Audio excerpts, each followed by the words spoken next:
مسعود آپ کا اسم گرامی ہے اور فرید الدین آپ کی کنیت ہے اور گنج شکر آپ کا لقب ہے.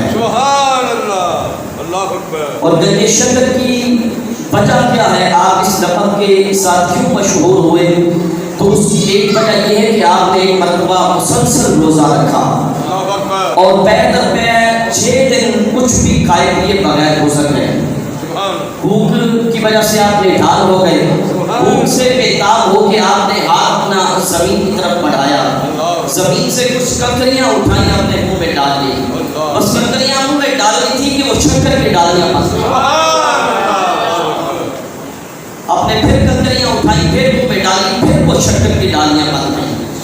آپ نے کئی مرتبہ ایسا کیا، وہ کنکریاں ہر مرتبہ شکر کی ڈالیاں بنتی گئی. آپ اس کا کیفیت کا ذکر اپنے مرشد گرامی حضرت خواجہ قطب الدین بختیار کاکی وشی رضی اللہ تعالیٰ عنہ سے کیا تو آپ نے فرمایا کہ اے فرید تم تو گنج شکر ہو. گنج شکر کا معنی ہے شکر کا خزانہ. فرمایا تم تو گنج شکر و شکر کا خزانہ ہو. وہاں سے اس دن سے آپ کا یہ گنج شکر مشہور ہو گیا. اور ایک وجہ اس کی یہ بھی ہے کہ ایک مرتبہ ایک تاجر شکر کے بورے ڈالے ہوئے کہیں جا رہا تھا. آپ نے اس سے پوچھا کہ بھائی میاں کیا لیے جا رہے ہو؟ اس نے کہا کہ حضور نمک لے کے جا رہا ہوں. نمک ہے. آپ نے فرمایا نمک ہی ہوگا. فرمایا نمک ہی ہوگا. وہ اپنے مقام پہ پہنچا، منزل پہ پہنچا، وہاں جا کے دیکھا تو وہ شکر کے بورے نمک کے بورے بن چکے. وہ شکر کے بورے نمک بن چکے تھے. بھاگا واپس آیا، آپ سے معافی مانگی، حضور غلطی ہو گئی ہے. وہ شکر تھی، نمک نہیں تھا. آپ نے فرمایا اچھا شکر تھی تو شکر ہی ہوگی. شکر تھی تو شکر ہی ہوگی. وہ گیا واپس، اس نے جا کے دیکھا وہ نمک دوبارہ شکر بن چکا تھا کیونکہ گنج شکر کے منہ سے نکل گیا. ابھی آپ اپنے نا مرشد گرامی قطب الدین حضرت خواجہ بختیار کاکی وشی رضی اللہ تعالیٰ کے ہاتھ پہ بیعت نہیں ہوئے تھے.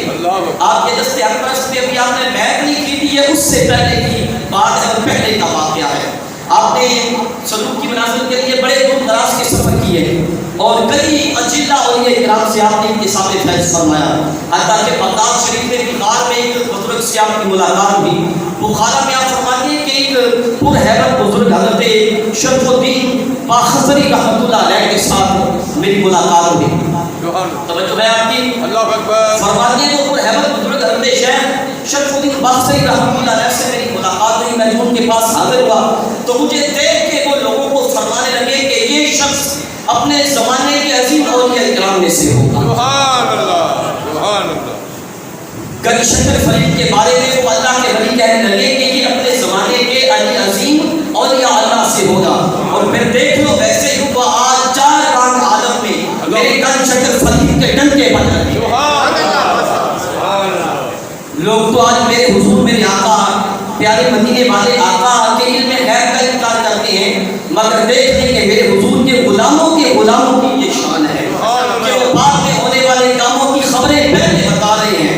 تو بھلا بتائیے اس پیارے آقا اور پیارے محبوب کے نوکروں کی یہ شان ہے. آقا کا نام کیا ہے؟ یہ شان ہے خدمت گاروں کی. سرکار کا نام کیا ہوگا؟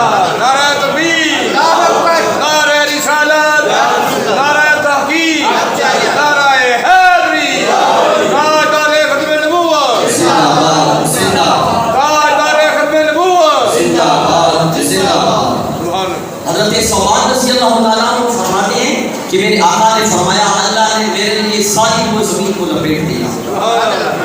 توجہ ہے آپ کی.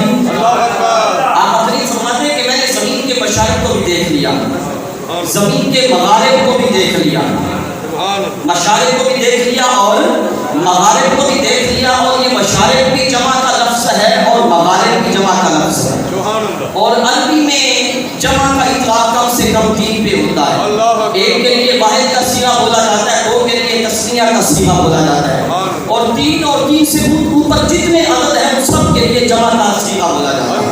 ان سب کے لیے جمع کا لفظ آتا ہے. تو میرے حضور نے فرمایا میں نے مشارق بھی دیکھ لیے. یہ آقا کریم نے جمع کا ذکر فرمایا اور فرمایا مغارب بھی دیکھ لیے. یہاں بھی جمع کا ذکر فرمایا. کیوں؟ کیونکہ سورج ہر روز ایک نئی جگہ سے طلوع ہوتا ہے اور نئی جگہ پہ جا کے غروب ہوتا ہے. مشرق کہتے ہیں اور جہاں جا کے غروب ہوتا ہے اسی کو مغرب کہتے ہیں. میرے آقا نے فرمایا میں نے زمین کے مشارق بھی دیکھ لیے مغارب بھی دیکھ لیے. تو مطلب کہ آقا کریم نے تسمیہ کا لفظ ارشاد نہیں فرمایا, تسمیہ کا ذکر نہیں فرمایا کہ میں نے 2 مشرق دیکھ لیے یا 2 مغرب دیکھ لیے. فرمایا مشارق اور مغارب, یعنی زمین کے جتنے مشارق ہیں وہ بھی دیکھ لیے, جتنے مغارب ہیں وہ بھی دیکھ لیے. مطلب کیا کہ ان مشارق اور مغارب کے درمیان جتنی بھی وہ زمینیں وہ میرے حضور کی نگاہ پاک میں رہیں. اور حضرت حسین رضی اللہ تعالیٰ کو آپ فرماتے ہیں کہ آقا کریم نے ایک مرتبہ ہمیں ایک ایسا خطبہ ارشاد فرمایا جس میں آقا کریم نے قیامت تک ہونے والی کوئی چیز بھی بیان کرنے سے نہ چھوڑی. جس نے جانا اس نے جان لیا, جو نہ جان سکا سو نہ جان سکا. یعنی جو بھول گیا وہ بھول گیا. حضرت حذیفہ رضی اللہ تعالیٰ عنہ فرماتے ہیں کہ آقا کریم کی وہ بتائی ہوئی چیزیں جو ہیں ان میں سے جب کسی چیز کو ہوتے ہوئے دیکھتا ہوں میں اس کو ایسے پہچان جاتا ہوں جیسے کوئی شخص اپنے سے پچھلی ہوئی چیز کو پہچان دیتا ہے. یعنی پہچان لیتا ہوں کہ آقا کریم نے تو یہ ارشاد فرما دیا تھا, میرے حضور نے تو اس کے بارے میں خبر دے دی تھی, میں ہی بھول گیا تھا. تو حضرت خواجہ فرید الدین گنج شنکر مسعود رضی اللہ تعالیٰ عنہ فرماتے ہیں کہ اس کے بعد مختلف اولیاء نظام سے اتصال فیض کرنے کے بعد ملتان شریف تشریف لائے. اور ملتان میں اس وقت حضرت خواجہ بہاءالحق والدین, حضرت خواجہ بہاءالدین زکریا ملتانی رحمۃ اللہ علیہ کا دور تھا. حضرت خواجہ بہاءالحق نے جب آپ ان کے پاس تشریف لائے تو وہ کرسی پہ بیٹھے ہوئے تھے. حضرت خواجہ بہاءالحق کرسی پہ بیٹھے تھے اور آپ کو دیکھ کے فرمایا فرید کہاں تک پہنچے ہو. اللہ اکبر. توجہ چاہوں گا آپ کی, ایک بڑی بات کہنے لگا ہوں. کہا فرید کہاں تک پہنچے ہو. میرے فرید نے فرمایا اس کرسی پہ آپ بیٹھے ہیں نا, اگر اس کو حکم دوں تو یہ کرسی ہوا میں اڑنے لگے. اللہ اکبر. حکم دوں تو یہ کرسی ہوا میں اڑنے لگے. فرمایا نہیں, حکم نہیں دیا کرسی کو, فرمایا اگر کہوں تو کرسی ہوا میں اڑنے لگے. بس یہ کہنا تھا کہ بہاءالحق کی کرسی ہوا میں اڑنے لگے. سبحان اللہ سبحان اللہ سبحان اللہ. حالانکہ حضرت خواجہ بہاءالحق والدین بھی اجلہ اولیاء نظام میں سے ہیں, جلیل القدر اولیاء نظام میں آپ کا شمار ہوتا ہے. تھوڑا سا آپ کا بھی کروا دیتا ہوں. آپ کے ایک دوست تھے سید جلال الدین بخاری, بخارا میں رہا کرتے تھے.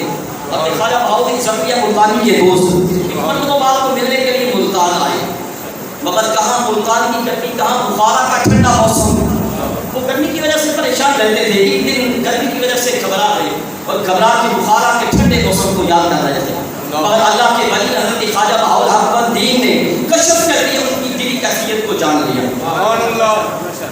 ان کی دلی کیفیت جانی اور اپنے خادم مکم کو حکم فرمایا کہ مسجد کے سین سے صفے بھی اٹھا دو.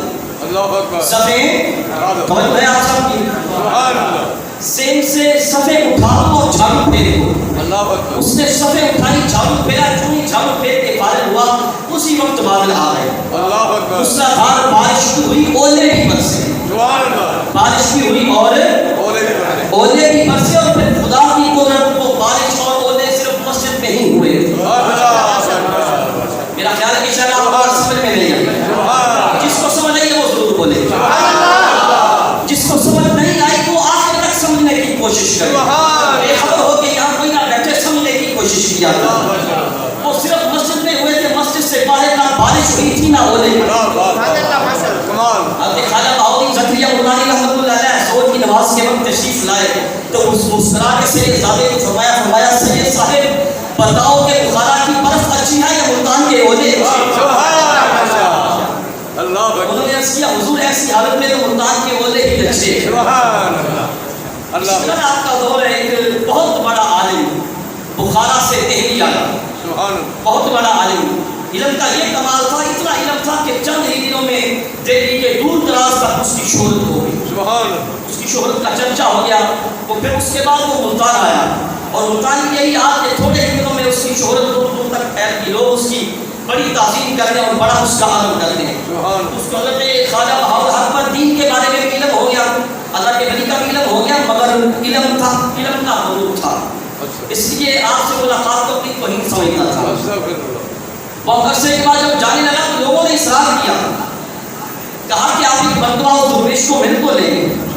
اس اللہ کے ولی کو مل کو لے. اب لوگوں کے ساتھ میں بڑی مشکل کے ساتھ وہ ملاقات پہ آمادہ ہوا. اس نے بڑے بڑے بال رکھے ہوئے تھے, سر پہ بڑا سا امامہ بھی تھا. جب آپ آیا آپ کی خانقاہ پہ تو بڑے بالوں کی 2 لٹیں کندھوں پہ جھول رہی تھی. توجہ چاہوں گا آپ کی, ہے توجہ؟ بتائیں مجھے توجہ آپ کی ہے. بڑے بالوں کی لٹیں کندھوں پہ جھول رہی تھی. آپ نے اس کو دیکھ کے مسکرا کے فرمایا کہ کندھوں پہ سانپ لٹکا کے آ رہے ہو. اللہ اکبر, سبحان اللہ. کندھوں پہ سانپ لٹکا کے آ رہے ہو. اللہ اکبر. اللہ کے ولی کے منہ سے نکلنا تھا دیکھو بال. اللہ کے ولی کے منہ سے نکلتا تھا. اس نے عالم نے دیکھا کہ حقیقت میں حقیقی تو سانپ اس کے کندھوں پہ لٹک رہے. اس کا زدہ ہوا کہ سارا غرور کافر ہو گیا. اللہ اکبر. جوبہ اور دستار ایک طرف پھینکا, قدموں پہ گر گیا. اللہ اکبر. آپ کی بیعت بھی کی اور پھر کافی عرصہ تک آپ سے فضل و برکات حاصل کرتا تھا. تو یہ شیخ بہاؤل حق الدین رحمت اللہ علیہ جن کے بارے میں فرمایا فرمایا اس کرسی پہ آپ بیٹھے ہیں نا, اس کرسی کو حکم دوں تو یہ کرسی ہوا میں اٹھے. پھر حکم بھی کیا اتنا کہا تھا کہ کرسی ہوا میں معلق. اللہ اکبر. اللہ. اب وہ بھی جلیل القدر ولی تھے, انہوں نے کرسی پہ ہاتھ مار نیچے آ گئے. کیونکہ فرید الدین نے کہا نہیں تھا کرسی کو کہ انہیں لگ جاؤ. صرف اتنا کہا تھا اگر حکم دو, اس لیے کہ اگر کہہ رہے تو پھر نہ جانے کیا ہوتا. اللہ اکبر. اور ابھی یہ اس وقت کی بات ہے کہ جب ابھی آپ اپنے مرشد کریم سے بیعت کی ہوئے. سبحان اللہ. جب آپ اپنی والدہ ماجدہ کے شرم اطہر میں تھے نا, آپ کے خواجہ فرید الدین نے شرط رضی اللہ تعالیٰ سبحان اللہ. تو ایک مرتبہ آپ کی والدہ محترمہ کو بیر کھانے کی رغبت ہوئی. اللہ اکبر. بیر کھانے کو دل چاہا. ہمسایوں کے گھر میں ایک بیری تھی, اس پہ بڑے عمدہ اور پختہ بیر لگے ہوئے تھے. انہوں نے ان کی اجازت کے بغیر کچھ بیر توڑ دیے. اب جی تو آپ کی والدہ محترمہ بھی اللہ کی ولیہ متقیہ تھی, پرہیزگار تھی. تو ایسی متقیہ اور پرہیزگار کے جو بغیر وضو کے فرید الدین کو دودھ بھی نہیں پلایا کرتے. اللہ اکبر. اللہ. میرا خیال کہ آپ کو بات سمجھ میں نہیں ہے. میری اتنی ٹھنڈی سبحان اللہ نہیں ہونی چاہیے, اتنی بڑی بات. آج ہم طرح دیکھیں اپنے گھروں میں کہ ہماری بیویاں کیا وضو کرنا تو وقت کے نار ٹی وی کے سامنے بیٹھ کے تو دودھ نہیں پلاتی. ایسی متقیہ جو بغیر وضو کے فرید الدین کو دودھ نہیں پلاتی, وہ بغیر اجازت کے بیر کیسے توڑ سکتی, بیٹے کیسے کھا سکتی. میرا وجدان یہ کہتا ہے کہ اس وقت جب فرید الدین اپنی والدہ کے شرم اطہر میں تھے, اس وقت بھی فرید الدین کی شان کا اظہار کیا جاتا ہے. سبحان اللہ.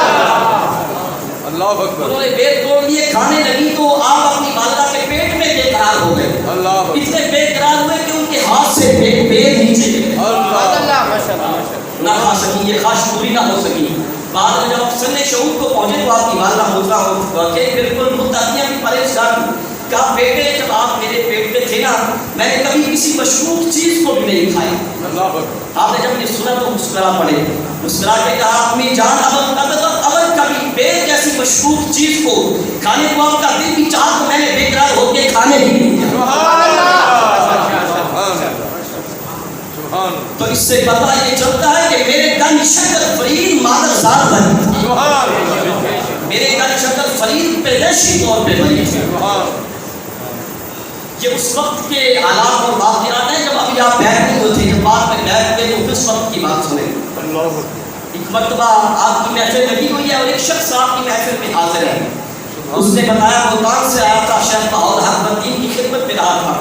اس نے عرض کیا کہ حضور میں شیخ بہاؤل حق الدین کی خدمت میں تھا. ایک مرتبہ ان پہ حالت طاری ہوئی.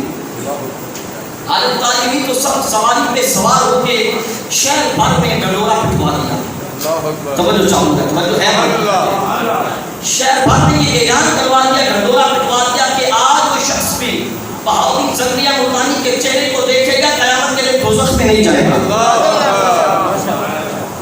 اب لوگ چوک تک چوک آتے ہیں اور آپ کے چہرے کو دیکھتے ہیں اور آپ قسم کھا کے کہتے ہیں کہ اللہ کی قسم قیامت کے دن تم دوزخ میں نہیں جاؤ گے, کیونکہ مجھے یہ کہا گیا ہے کہ اے بہاؤل حق الدین آج جو تیرے چہرے کا دیدار کر لے گا ہم اس کو قیامت کے دن دوزخ میں نہیں بھیجیں گے.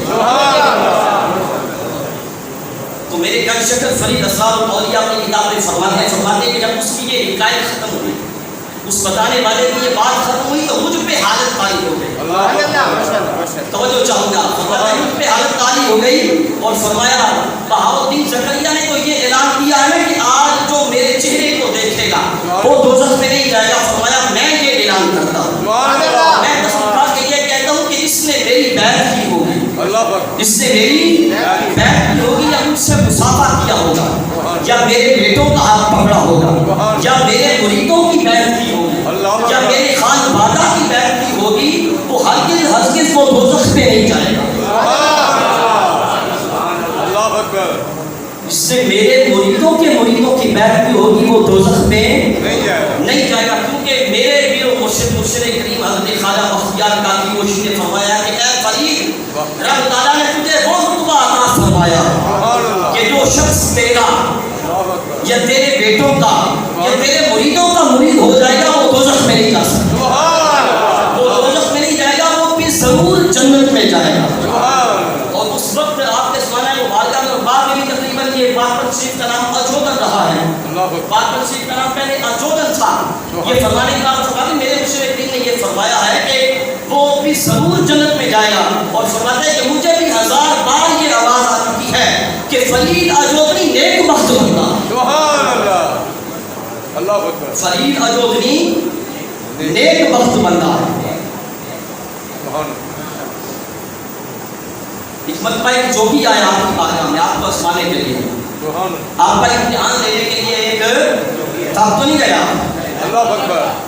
ایک جوگی آیا آپ کا امتحان لینے کے لیے.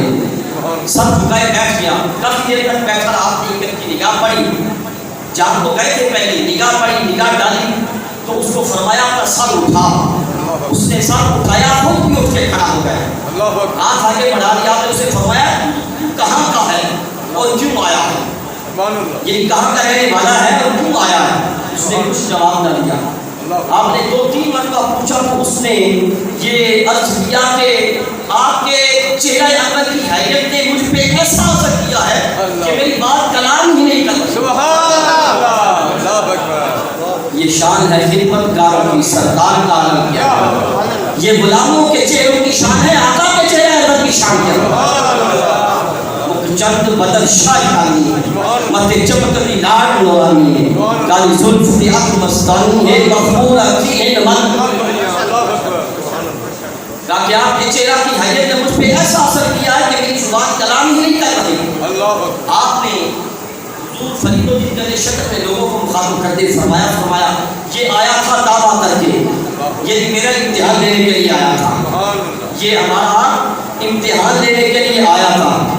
تو فرمایا کہ اگر اس کی نیت نہ بدلتی, جب یہ آیا تھا تو مجھے دل میں غصہ آیا, ہمیں دل میں غصہ آیا, دعا کی کہ اللہ اس کا چہرہ زمین پہ سخت ہو جائے, یہ جتنی کوشش بھی کر سکے اوپر نہ اٹھا سکے. مگر جب اس کی نیت بدل گئی تو آپ نے اس کے لیے دعا فرمائی. اس کے لیے دعا فرما کے آپ نے اس کو فرمایا کہ بتا تم نے جوگ میں کہاں تک کمال حاصل کیا ہے, جوگ میں کہاں تک پہنچا ہے. اس نے عرض کیا کہ حضور مجھے جوگ میں یہاں تک کمال ہے کہ میں جوگ کی طاقت پہ ہوا میں اڑ سکتا ہوں. اللہ اکبر. جوگ کی طاقت سے ہوا میں توجہ ہے آپ کی, ہوا میں اڑ سکتا. آپ نے فرمایا پھر ہمیں بھی اڑ کے دکھاؤ, ہمیں بھی اڑ کے. وہ جوگ کی طاقت پہ ہوا میں اڑنے لگا, وہ جوگی خود اڑا, میرے فرید الدین گلے شک نے اپنے جوڑوں کو حکم دیا. شاید آپ کو بات سمجھ میں نہیں آئی. اپنے جوڑوں کو حکم دیا جو پاس پڑے تھے, جو کہ خود اڑا, فرید الدین کے جوڑے ہوا میں اڑنے لگے اور اتنے بلند ہوئے کہ اس جوگی کے سر پہ جا پہنچے.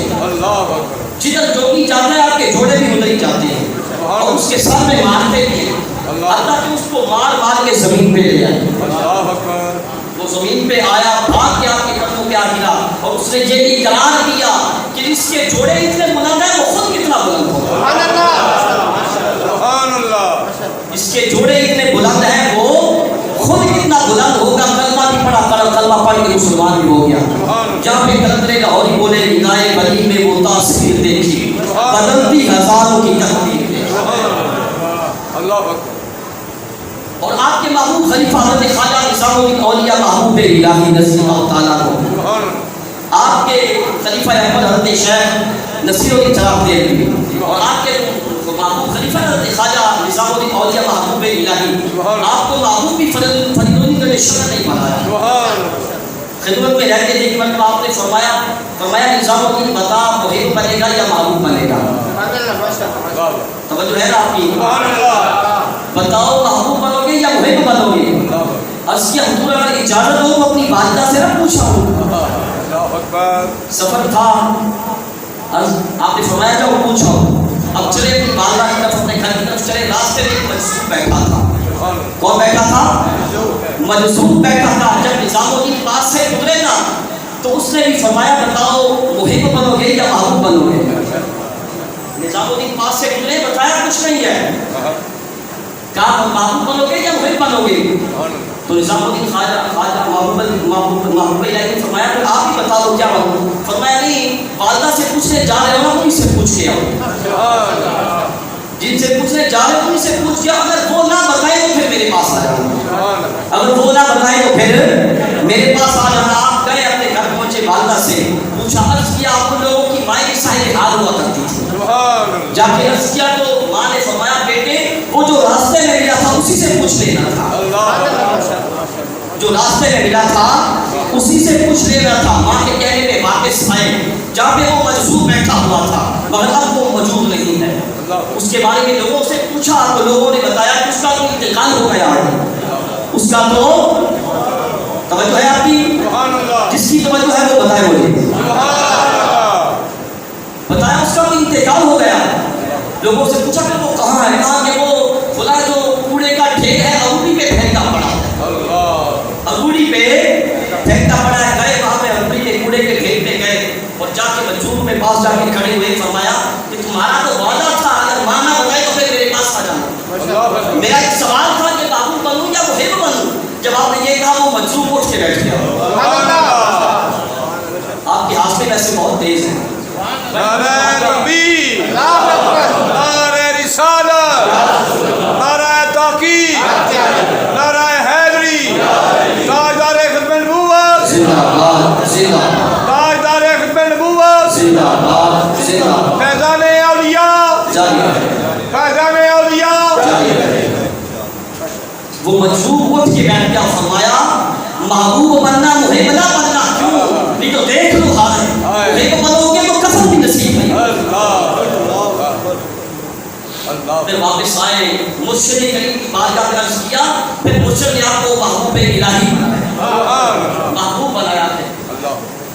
تو آپ کے خلیفہ اکبر حضرت شیخ نصیر الدین چراغ دہلوی رحمۃ اللہ علیہ فرماتے ہیں کہ پاک شریف کے اطراف میں یعنی آس پاس ایک گاؤں تھا اور دیپالپور کے آگے نے اس گاؤں پہ حملہ کر دیا. حضور زہد الانبیاء کا زمانہ ہے. کل شکر فریق کا زمانہ ہے. اس نے گاؤں پہ حملہ کر دیا. لوگوں کے گھر لوٹ بھی لیے جلا بھی دیے. وہاں پہ ایک روغن گھر رہتا تھا تیلی. اس گاؤں میں ایک تیلی بھی رہتا تھا. اس کی بیوی بہت زیادہ خوبصورت اور حسین تھی اور اس روغن گھر کو اپنی بیوی کے ساتھ محبت بھی بہت زیادہ تھی. کسی فسادی کی نگاہ اس کی بیوی پہ بھی پڑ گئی. اس کو بھی لے گیا نماز بنا کے. اب وہ روغن گھر اپنی بیوی کی محبت میں اور فراق میں دیوانہ بنا پھرتا ہے.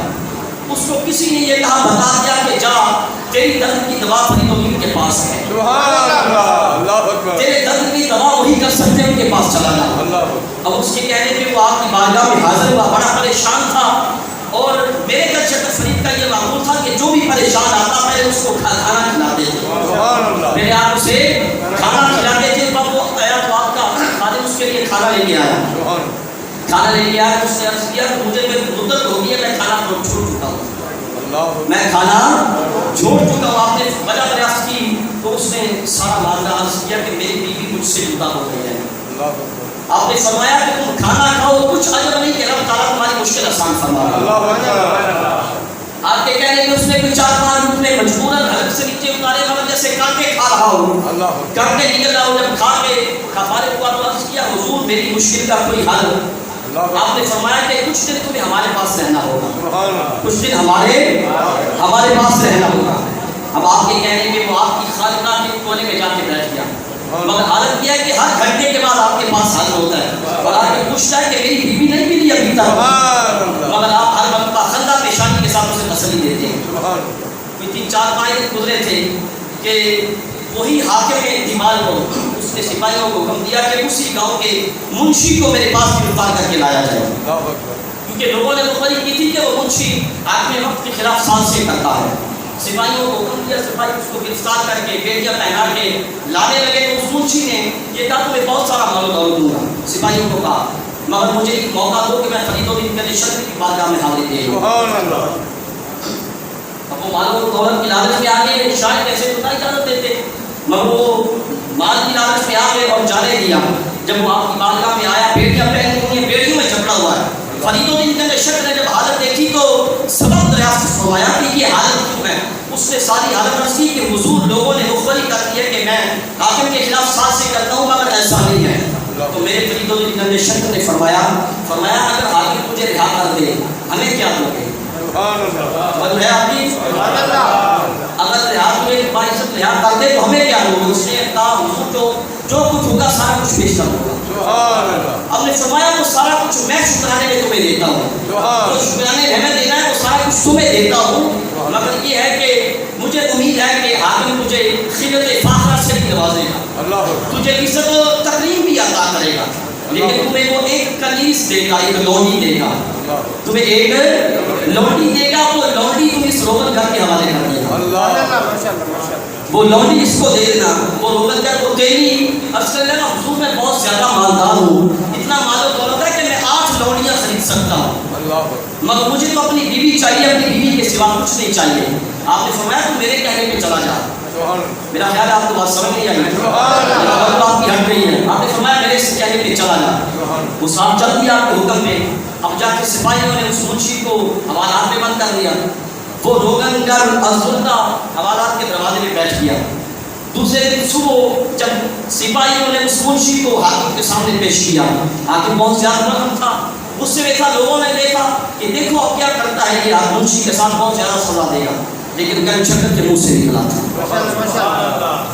جب منشی اس کے سامنے لایا تو اس نے کہا کہ تو تو سازشی لگتا ہی نہیں ہے، لوگوں نے جھوٹ بولا ہے، لوگوں نے جھوٹ بولا ہے، تو سازشی لگتا ہی نہیں، حکم دیا اس کو کھول دیا جائے۔ اپنے ساتھ کرسی پہ بھی بٹھایا، کرسی بچھوائی، کرسی پہ بٹھایا، خلت فاخرہ سے بھی نوازا، جس طرح گن شکر فرید نے فرمایا۔ اور ساتھ وہ لونڈی ایک برقع پوش لونڈی قریب جس طرح میرے فرید نے فرمایا تھا ایک لونڈی دے گا، کہا یہ لونڈی تمہاری خدمت کے لیے تمہارے ساتھ جائے گی۔ جب وہ لے کے جانے لگا تو اس حاکم نے کہا کچھ اور چاہیے، وہ تو گھبرا کے پہلا جو انعامات ہوئے تھے ان کا شکریہ ادا کرتے ہوئے چل دیا۔ وہ برقع پوش لونڈی قریب اس کے پیچھے پیچھے ہے۔ جب حوالات کے دروازے میں اس تیری کے روغن گھر کے پاس پہنچا وہ منشی، وہ برقع پوش قریب نے جب دیکھا اپنے خاوند کو، جا کے اس کے ساتھ نپٹ گئی۔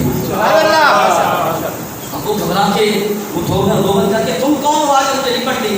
اس نے پتہ اٹھایا، فرمایا، کہنے لگی میں تمہاری بیوی ہوں، میں تمہاری بیوی ہوں۔ اسی طرح ایک اور واقعہ ہے، مرتبہ ایک بڑھیا آئی آپ کی بارگاہ میں، آپ کی مجلس لگی ہوئی، بڑھیا آئی روتی پیٹتی ہوئی، آپ نے اس کو فرمایا کہ تیری حالت کیا ہے، کیوں ایسی حالت بنا رکھی ہے؟ اس نے کہا کہ حضور آج 20 سال ہو گئے میرے بیٹے کو مجھ سے جدا ہوئے، مجھے یہ بھی پتہ نہیں کہ میرا بیٹا زندہ ہے یا مر چکا ہے۔ آپ نے مراقبہ فرمایا اور فرمایا کہ جا تیرا بیٹا آ جائے گا، تیرا بیٹا 20 سال ہو چکے ہیں اس کو جدا ہوئے، گھر سے غائب ہوئے، فرمایا کہ جا تیرا بیٹا آ جائے گا۔ وہ آدھا بجا رہی، واپس چلی گئی، اپنے گھر پہنچی، ابھی ایک گھڑی بھی نہیں گزری تھی، ایک لمحہ بھی نہیں گزرا تھا، دروازے پہ دستک ہوئی۔ اس بڑھیا نے اندر سے پوچھا ہم ضعیفوں کے دروازے پہ کون ہے؟ بھائی سے بیٹے نے فرمایا کہا کہ تیرا بیٹا ہوں۔ گئی بیٹے کو اندر لائی اور پوچھا کہ تو کہاں تھا، کیسے آیا؟ اس نے کہا کہ یہاں سے 1500 کوس کے فاصلے پر تھا، ایک کوس میں 3 کلومیٹر ہوتے ہیں، کہا 1500 کوس دور تھا، کہا یہاں کیسے پہنچا؟ کہا دریا کے کنارے کھڑا تھا، مجھے تمہاری یاد آئی، میرا دل تمہاری طرف لگ گیا، میں رونے لگ گیا، جب میں رو رہا تھا تو ایک بزرگ سفید ریش خرقہ پوش پانی سے ظاہر ہو گئے، پانی سے نمودار نے مجھے پوچھا کہ کیوں رو رہا ہے، وجہ میرا کہ پوچھا، سبب پوچھا، تو میں نے ساری حالت عرض کی۔ انہوں نے فرمایا میں نے تجھے تیرے گھر پہنچا دوں، 1500 کوس دور تھا۔ اس نے کہا، وہ کہنے لگا کہ میں نے کہا یہ تو مجھے تو بہت دشوار لگتا ہے، بہت مشکل لگتا ہے کہ کیسے پیغمبروں نے فرمایا، بزرگوں نے فرمایا اپنی آنکھیں بند کرو، اپنا ہاتھ مجھے پکڑاؤ، ہاتھ مجھے پکڑاؤ، آنکھیں بند کرو. کہتے ہیں میں نے ایسے ہی کیا، ہاتھ ان کو پکڑایا، آنکھیں بند کری، آنکھیں کھولی تو گھر کے دروازے پہ کھڑا. نعرہ تکبیر، نعرہ رسالت، نعرہ تحقیق، نعرہ حیدری، فیضان اولیاء. من سب نبیا من سب نبیا من سب نبیا من سب نبیا تاجدار ختم نبوت، تاجدار ختم نبوت، تاجدار ختم نبوت. وہ بڑھیا اسی وقت پہچان لی کہ یہ پاک پتن کے شہنشاہ تھے، جنہوں نے فرمایا تھا جا تیرا بیٹا گھر آ جائے گا. یہ